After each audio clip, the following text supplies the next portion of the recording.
Now, Rob's Country is back for 2010, so it is time to have a wrap-up now with Rob Coate-Williams. How are you doing? Oh, fine, thank you. Happy New Year to you. And to you. Yeah. Have a nice break? It was, yes, it was, actually, Good. thank you. Yes. Yes. You kind of get to that point where sometimes you think, did I have a break? You know, you get quickly so back into the whole scheme of things, don't you? One does, one certainly does. Let's start talking about farming and weather. I mean, that really does seem to be the subject on everybody's lips at the moment because we don't seem to be having any summer, but how's that affecting the industry? Well, actually, it's quite badly because, I mean, bottom line is that the city folk who are wanting a holiday and wanted to go whizzing around lakes in their boats and wanted the sunshine and wanted to soak it all up and get their vitamin B levels up again, they've been suffering, but also the stock and the crops have been suffering as well because literally, as everybody knows, we've gone from one day with a nor'westerly wind and it's about sort of mid-30s, next day there's snow on the mountains again. And it has really been a very strange season. Crops do need the heat. They need the heat and they need the sun, funnily enough, to fill them. The animals always go very quiet. They like to have the sun as we do, yes, and in the sun on our back. So it has been a very strange season. There's been very spasmodic demand for irrigation, and Tony Davern from Hydro Services, who monitors the whole of the country, says he's never known a season like it. Really? Because he'll go in one day and the next day we get overcast weather, which means the evaporation isn't as great, or evapotranspiration as we call it.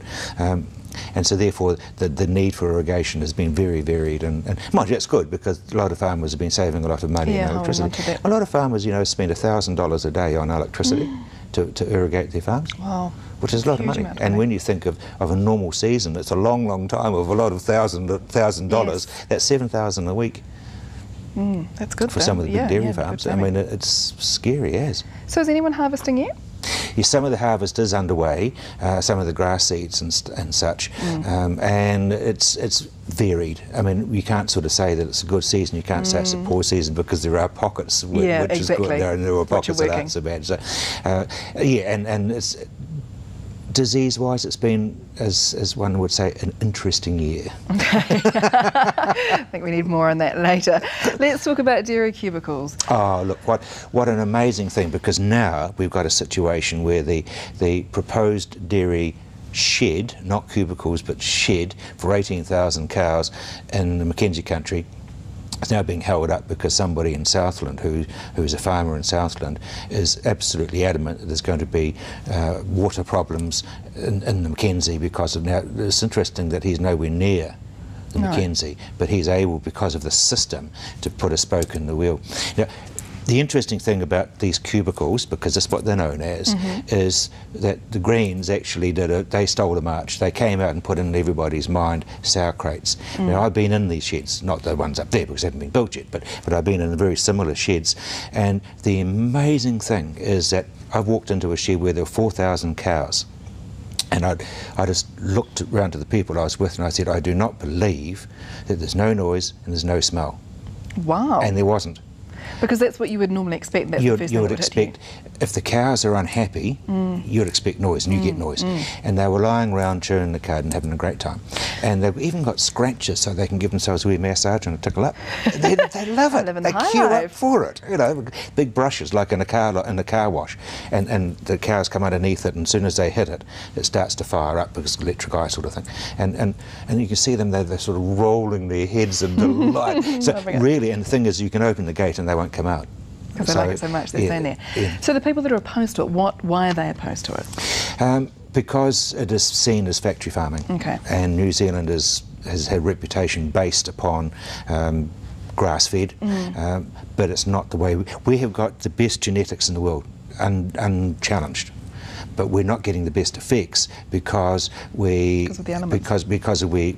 grass feeding them. So if we feed them what they need, scientific feeding, you'll find that New Zealand will just go boof. And other countries in the world have been adopting these practices for quite some time, haven't they? They've done it forever. Yeah. I mean, in the UK, I've been on farms in the UK, and they spend the whole winter inside, and they're as comfortable as you can get. I mean, who wants to be outside in the cold? Exactly. Really. And of course, the cold, you're going to ask me about oranges, aren't you? Because you've been watching. I have been.